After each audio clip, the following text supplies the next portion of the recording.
નમસ્કાર સર્વે બેઠેલા તાલીમાર્થીઓ અને અધ્યાપકોને નમસ્કાર. આજે ડીએલએડ પ્રથમ વર્ષ કોર્સ 6 ગણિત ધોરણ 1 થી 5 એમાં પ્રકરણ 2ની આજે આપણે ચર્ચા કરવાની છે. મિત્રો, સામાન્ય રીતે કોઈ પણ વિદ્યાર્થીને આપણે પૂછીએ કે વાલીને પૂછીએ કે કોઈ પણ શિક્ષકને પૂછીએ કે ભાઈ કયા વિષયમાં બાળકોને વધારે તકલીફ પડે છે, તો સામાન્ય રીતે આપણને એક જ જવાબ મળે છે કે ગણિત વિષયમાં મુશ્કેલી પડે છે. તો મિત્રો, બીજા વિષયને બદલે ગણિતમાં મુશ્કેલી પડે છે તેવો જવાબ વધારે મળે છે, તેનું કારણ શું હશે? બીજા વિષયથી આ વિષય અલગ પડે છે એનું શું કારણ છે? તમે પણ ઘણા બધા કારણો કહી શકો એમ છો. એટલે આજે ધોરણ 1 થી 5માં જે વિષય વસ્તુ સમાવિષ્ટ છે તેના આધારિત આખું બીજું પ્રકરણ છે. તેની ચર્ચા આજે આપણે ક્રમશઃ પીપીટી મારફત કરીએ. કોર્સ 6ની અંદર કુલ 4 પ્રકરણ સમાવિષ્ટ છે. પહેલું ગાણિતિક જ્ઞાન અધ્યાપન પદ્ધતિઓ ઉપરનું છે. બીજું ચેપ્ટર કન્ટેન્ટ આધારિત વિષય વસ્તુ આધારિત છે. ત્રીજું પ્રકરણ છે એ સંકલ્પનાઓનો વિકાસ, અને ચોથું મૂલ્યાંકન આધારિત છે. આ કોર્સ 6ની જો નોંધની બાબતો હોય તો મુખ્ય ગુણાંકનની દ્રષ્ટિએ વિચારીએ તો 30 ગુણ આંતરિક ગુણાંકન અને 70 ગુણની રાજ્ય પરીક્ષા બોર્ડ દ્વારા લેખિત પરીક્ષા લેવાતી હોય છે. તેની અંદર કન્ટેન્ટ 40 માર્ક અને મેથડ 30 માર્ક એમ કુલ 70 માર્કની પરીક્ષા બોર્ડ દ્વારા લેવામાં આવે છે. કોર્સ 6ના ઉદ્દેશો તો સૌપ્રથમ ઉદ્દેશ પ્રાથમિક શાળા કક્ષાએ ગણિતની પાયાની જે સંકલ્પનાઓ છે એની સમજ તાલીમાર્થીઓ મેળવે. પ્રાથમિક શાળા કક્ષાએ ગણિતના અધ્યયનમાં ઉપયોગી હોય તેવા કૌશલ્યો, આંતરસૂઝ, વલણો અને અસરકારક પ્રવિધિઓ વિકસાવે. અને અધ્યયન નિષ્પત્તિઓ અર્થાત અધ્યાપન પછી તાલીમાર્થીઓ કઈ રીતે સક્ષમ બનશે, એટલે એના અધ્યયન નિષ્પત્તિઓમાં પ્રાથમિક શાળા કક્ષાએ ગણિતની પાયાની સંકલ્પનાઓની સ્પષ્ટ સમજ પ્રશિક્ષણાર્થીઓ દર્શાવી શકે અને પ્રાથમિક શાળા કક્ષાએ ગણિતના અધ્યાપનમાં અસરકારક હોય એવી નવી પ્રવિધિઓનો ઉપયોગ કરી શકે. વિષય વસ્તુનું અધ્યાપન શાસ્ત્ર, મેં શરૂઆતમાં કહ્યું એમ કે ગણિત અઘરું શા માટે લાગે છે, તો સામાન્ય રીતે આપણે ઘણા બધા જવાબો મળે. એમાં મુખ્યત્વે આ 2 બાબતો સમાયેલી છે કે ગણિત છે એ સંકલ્પનાઓનો વિષય છે. બાળક પહેલા ધોરણમાં દાખલ થાય અને પહેલા જ દિવસે જ્યારે શાળામાં વર્ગમાં બેસે તો વર્ગના જે કોઈ શિક્ષક હોય તેમને પાટીની અંદર એકડો લખી આપે છે. એ બાળક છે એ એકડો ઘૂંટે છે અને આ એકડો એ શું છે, તો ગણિતના સંદર્ભમાં જો આપણે વાત કરીએ તો એક એ સંકલ્પના છે. એકનું ચિત્ર અંગ્રેજીમાં અલગ હોઈ શકે, હિન્દીમાં અલગ હોઈ શકે, ગુજરાતીમાં અલગ હોઈ શકે, પણ બાળક જ્યારે એકડો લખે છે ત્યારે એકની સાથે વર્ગમાં રહેલી કોઈ એક વસ્તુનું અનુસંધાન સાથે, દાખલા તરીકે વર્ગનો કોઈ એક પંખો બાળક બતાવે તો એમ કહી શકાય કે બાળકને એકની સંકલ્પનાનો ખ્યાલ છે. બાળક એકની સામે 2 વસ્તુ બતાવે તો આપણે કહી શકીએ કે તેમને એકની સંકલ્પના સ્પષ્ટ નથી. એટલે પહેલા ધોરણના પહેલા દિવસથી સંકલ્પનાની શરૂઆત થાય છે અને આ સંકલ્પનાઓ સંખ્યા જ્ઞાનથી શરૂ કરીને બીજગણિત, ભૂમિતિ બધા જ વિભાગોની અંદર ઘણી બધી સંકલ્પનાઓ આવતી હોય છે. એટલે સંકલ્પનાઓ ધીમે ધીમે ધીમે વધતી જાય. સંકલ્પનાઓ જો સ્પષ્ટ ન હોય બાળકના મગજમાં, ત્યારે બાળક એ આ વિષયથી દૂર ભાગી શકે છે. એટલે સંકલ્પનાઓના વિષય છે. અને બીજી વસ્તુ કે ગણિતમાં જે બાબતો છે અમૂર્ત બાબતો છે. ગણિતના તમામ મુદ્દાઓ સમજાવવા માટે આપણે કોઈને કોઈ મૂર્ત વસ્તુનો સહારો લેવો પડે છે. એટલે આ સંદર્ભમાં પણ અમૂર્ત બાબતો શીખવા માટે બાળકને મૂર્ત ઉદાહરણો દ્વારા સમજાવવું પડે છે. બીજા વિષયોમાં દાખલા તરીકે ઉદાહરણ સ્વરૂપે આપણે વિજ્ઞાનની વાત કરીએ તો વનસ્પતિના છોડ વિશે બાળકને શીખવાનું હોય તો બાળક વનસ્પતિના છોડને હાથમાં લઈ અને તેનો સ્પર્શ કરી શકે છે, તેનો અનુભવ કરી શકે છે, તાદ્રશ્ય જોઈ શકે છે. માટે એ સંદર્ભમાં ગણિત વિષય છે અમૂર્ત હોવાથી અને સંકલ્પનાઓ અને અમૂર્ત બાબતો ધીમે ધીમે વધતી જાય અને જો એની સમજ સ્પષ્ટ ન હોય તો બાળક છે એ ગણિત વિષયમાંથી ધીમે ધીમે બહાર નીકળવાનો પ્રયત્ન કરતું હોય છે. એટલે વિષય વસ્તુનું ખૂબ જ આગવું મહત્ત્વ છે. એવું કહેવામાં આવે છે કે mathematics is the gate and key of each subject. Neglect of mathematics works injury to all subject. એટલે બીજા બધા વિષયોને પણ ગણિતમાં જો બાળક નબળું હોય તો બીજા વિષયોને પણ તેની અસર થાય છે. એટલે આજે આપણે જે ધોરણ 1 થી 5માં જે વિષય વસ્તુ છે અને તેનો જે મોડ્યુલ 6ની અંદર સમાવેશ કરવામાં આવ્યો છે તેની આપણે ક્રમશઃ ચર્ચા કરીએ. Tell me mathematics and I will forget. Show me mathematics and I may remember. Involve me and I will understand mathematics. આ સ્લોગન પરથી આપણે સ્પષ્ટ ખ્યાલ આવે છે કે મેથેમેટિક્સ ખાલી જોવાથી કે સાંભળવાથી આત્મસાત થતું નથી, પણ ગણિત શીખવા માટે પ્રવૃત્તિઓનું આયોજન આપણે વર્ગખંડની અંદર ખાસ કરવું જોઈએ.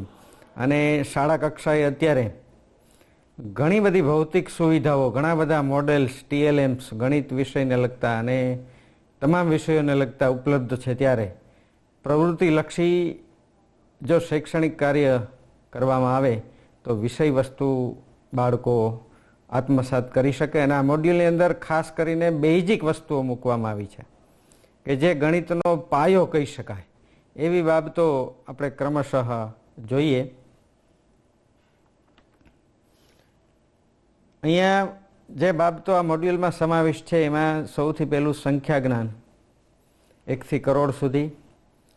પાયાની જે 4 ક્રિયાઓ છે સરવાળો, બાદબાકી, ગુણાકાર અને ભાગાકાર. અપૂર્ણાંકની પ્રાથમિક સમજ આપવામાં આવેલી છે.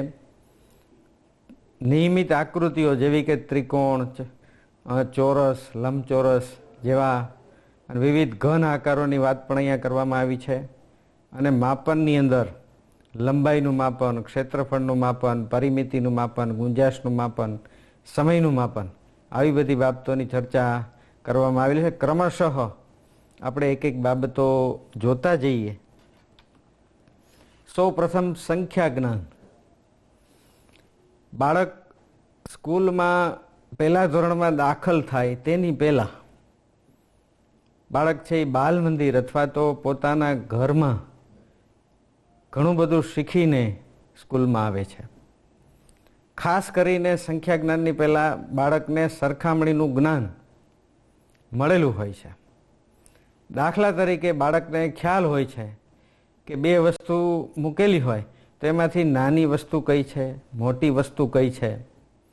2 બાળકો સાથે રમતા હોય ને એને કોઈ વસ્તુ એકબીજાને આપવામાં આવે ત્યારે બાળક સ્વાભાવિક રીતે કહેતું હોય છે કે આ બાળકને વધારે છે, મારે ઓછું છે. તો આનો અર્થ એ થાય કે તેમને ગણિતની પાયાની જે સંકલ્પના સરખામણી છે તેનો તેને ખ્યાલ છે. આ ઉપરાંત જાડું પાતળું, લાંબુ ટૂંકું, આ બધી સરખામણીની જે બાબતો છે તેનો પણ ખ્યાલ બાળકને શાળાએ આવે તેની પહેલાં જ મળેલો હોય છે. 1 થી 5 ધોરણની અંદર જે સંખ્યા જ્ઞાન આવે છે તેમાં 1 અંકની સંખ્યાઓ, 2 અંકની સંખ્યાઓ અને 3 કે તેથી વધુ અંકની સંખ્યાઓ, અર્થાત 0થી શરૂ કરીને 8 અંકની સંખ્યા એટલે કે 1 કરોડ સુધીનું સંખ્યા જ્ઞાન ધોરણ 1 થી 5માં સમાવિષ્ટ છે. 1 અંકની સંખ્યાઓમાં 0 થી 9, 2 અંકની સંખ્યામાં 10 થી 99 અને 3 કે વધારે અંકની સંખ્યાઓમાં 100 થી 1 કરોડ સુધીનું સંખ્યા જ્ઞાન ધોરણ 1 થી 5માં સમાવિષ્ટ છે. અહીંયા તમારી સામે એક ઉદાહરણ મૂકેલું છે કે 7 અંકોની સૌથી મોટી સંખ્યા એટલે કે 99,99,999. આ 7 અંકની સૌથી મોટી સંખ્યા છે. હવે બાળકને આપણે આવી પ્રવૃત્તિ કરાવવા આપીએ કે ભાઈ તેમાં 1 ઉમેરો એટલે કે એમાં સરવાળાની ક્રિયા કરો, તો એનો જવાબ આવશે અને એ જે સંખ્યા બને છે એ 1 કરોડ બને છે. એટલે કે 8 અંકની સૌથી નાનામાંની સંખ્યા. ટૂંકમાં બાળકને આપણે આના દ્વારા એ શીખવવાનું છે કે 7 અંકની સૌથી મોટી સંખ્યા જે હતી તેમાં આપણે 1 ઉમેરતા આપણને 8 અંકની સૌથી નાની સંખ્યા મળી શકે છે. આ પ્રકારે બીજી ઘણી બધી રીતે આવા જ ઉદાહરણ આપી અને બાળકોને આપણે સંખ્યા જ્ઞાનની પ્રવૃત્તિઓ કરાવવી જોઈએ. અને બીજી એક વસ્તુ કે વર્ગખંડમાં સંખ્યા જ્ઞાન માટે સૌથી અગત્યનું અને સૌથી જો જૂનું સાધન હોય તો એ મણકા ઘોડી છે. મણકા ઘોડીનો ઉપયોગ કેવી રીતે કરવો તે આપણે આ મણકા ઘોડીના મોડેલ દ્વારા સમજવાનો પ્રયત્ન કરીએ. આ મણકા ઘોડી દરેક સ્કૂલમાં વર્ષોથી ઉપલબ્ધ છે અને નવી જે કીટો આવેલી છે તેમાં પણ મણકા ઘોડી એ એકદમ સામાન્ય સાધન છે. અહીંયા એક ઉદાહરણ તમારી સામે મૂકેલું છે કે એકમ, દશક, 100, 1000. હવે બને છે એવું કે આપણે જ્યારે સ્થાન કિંમતની શરૂઆત કરીએ છીએ એકમ, દશક, 100 અને 1000, પણ બાળક જ્યારે સંખ્યા બોલે છે ત્યારે એકમથી બોલતું નથી, એમને બોલવાનું છે બીજી બાજુથી.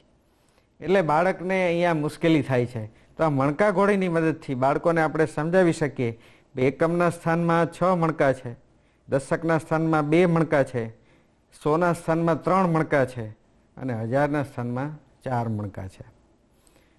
એટલે બાળકને આપણે સંખ્યા બોલતી વખતે ખાસ કહેવાનું છે કે 1000ના સ્થાનમાં 4 મણકા છે તો 4000, 100ના સ્થાનમાં 3 મણકા છે તો 300 અને દશક અને એકમના સ્થાનમાં જે મણકા છે એને સાથે બોલવાના છે. 2 અને 6 એટલે 26, 4326. આ રીતે મણકા ઘોડીના ઉપયોગ દ્વારા સ્થાન કિંમત સમજાવી શકાય. અને મણકા ઘોડીના આ ઉપરાંત અનેકવિધ ઉપયોગો છે કે જે મણકા ઘોડીની મદદથી નાના વિદ્યાર્થીઓને સરવાળા બાદબાકી પણ શીખવી શકાય. અને સ્થાન કિંમતનો પણ ખૂબ જ સારો મહાવરો મણકા ઘોડી દ્વારા કરાવી શકાય. ભાઈ કયા મણકામાં, કયા સળિયામાં કેટલા મણકા છે તો એની સ્થાન કિંમત કેટલી થશે. એટલે આ રીતે મણકા ઘોડીના ઉપયોગથી આપણે વિવિધ પ્રવૃત્તિઓ દ્વારા સંખ્યા જ્ઞાન કરાવી શકીએ. અહીંયા તમારી સામે જે ચાર્ટ મૂકેલો છે એમાં અંક લેખન પદ્ધતિ ભારતમાં કઈ રીતે છે અને ઇન્ટરનેશનલ લેવલે કઈ રીતે છે, 2 બાબતો મૂકેલી છે. દાખલા તરીકે ઉપર પહેલી રોમાં 1 અને એની સામે યુનિટ, તો ઇન્ટરનેશનલમાં પણ યુનિટ, એટલે કે 10,000 સુધી ભારતીય પદ્ધતિ અને આંતરરાષ્ટ્રીય પદ્ધતિ બંને સમાન છે. પરંતુ જ્યારે ભારતમાં આપણે લાખ કહીએ છીએ ત્યારે ઇન્ટરનેશનલ લેવલે એને 100,000 એટલે કે 100,000 એવું કહેવામાં આવે છે. તે જ રીતે 10 લાખને મિલિયન તરીકે ઓળખવામાં આવે છે. આપણે અરબ કહીએ છીએ તો એને બિલિયન તરીકે ઓળખવામાં આવે છે. તે જ રીતે 10 ખરબ કહીએ છીએ તો એને ટ્રિલિયન તરીકે ઓળખવામાં આવે છે. અને ભારતીય પદ્ધતિમાં પદ્મ, 10 પદ્મ, શંખો, 10 શંખો આ રીતે પદ્ધતિ છે. એની સામે આંતરરાષ્ટ્રીય પદ્ધતિ થોડી જુદી પડે છે. એનો ખ્યાલ પ્રશિક્ષણાર્થીઓ એ પણ જાણવો જોઈએ, એટલા માટે તમારી સમક્ષ આ સ્લાઇડ મૂકેલી છે. હવે આપણે ક્રમશઃ જે બેઝિક ક્રિયાઓ છે, સરવાળો, બાદબાકી, ગુણાકાર અને ભાગાકાર, આ પાયાની ક્રિયાઓ છે. જ્યારે પ્રાથમિક શાળાઓમાં ગુણોત્સવનો કાર્યક્રમ થાય છે કે વાંચન, લેખન, ગણનનો કાર્યક્રમ થાય છે, ત્યારે આપણે જોઈએ છીએ કે ગણિતની અંદર મુખ્ય આ 4 બાબતોનું મૂલ્યાંકન સવિશેષ કરવામાં આવે છે. વાંચન, લેખન, ગણનનો પ્રોજેક્ટ અને ગુણોત્સવમાં. એટલે આ 4 બેઝિક જે ક્રિયાઓ છે એની ઉપર જો વધારે ધ્યાન દેવામાં આવે, વધારે પ્રવૃત્તિ સાથે શીખવવામાં આવે તો વિદ્યાર્થીઓને તેમાં મુશ્કેલી ન પડે અને આપણે સારી રીતે આપણી શાળાઓનું પરિણામ લાવી શકીએ. એટલે ક્રમશઃ આપણે પીપીટી દ્વારા 4 ક્રિયાઓ જોઈએ. આ સૌ પ્રથમ સરવાળા. તો અહીંયા તમે એક ચાર્ટ મૂકેલો છે કે આ પ્રકારનો ચાર્ટ દરેક શાળામાં ઉપલબ્ધ છે કે બાળકો મૌખિક સરવાળા કરી શકે. કારણ કે ગણિત શિક્ષણ માટે મૌખિક કાર્ય ખૂબ જરૂરી છે. મૌખિક કાર્ય જેટલું બાળકોને આપણે કરાવીશું તેટલું બાળક છે ગણિતમાં ઝડપથી આગળ વધી શકશે. એટલે અહીંયા બાળકો પોતાની મેળે, દાખલા તરીકે અહીંયા 8 છે, આ પહેલી રોમાં 8 અને અહીંયા પહેલી કોલમમાં 5 છે. બંને બાજુ 0 થી 10 સુધીના સરવાળા આ ચાર્ટની અંદર મૂકેલા છે. તો 8 ને 5 કેટલા થાય? તો બાળક એનો સરવાળાનો જે જવાબ કહેશે એ જવાબ પોતે અહીંયા ટેલી કરી શકશે કે ભાઈ પોતાનો જવાબ છે એ 13 છે, એ બરોબર છે. તો 8 એ રીતે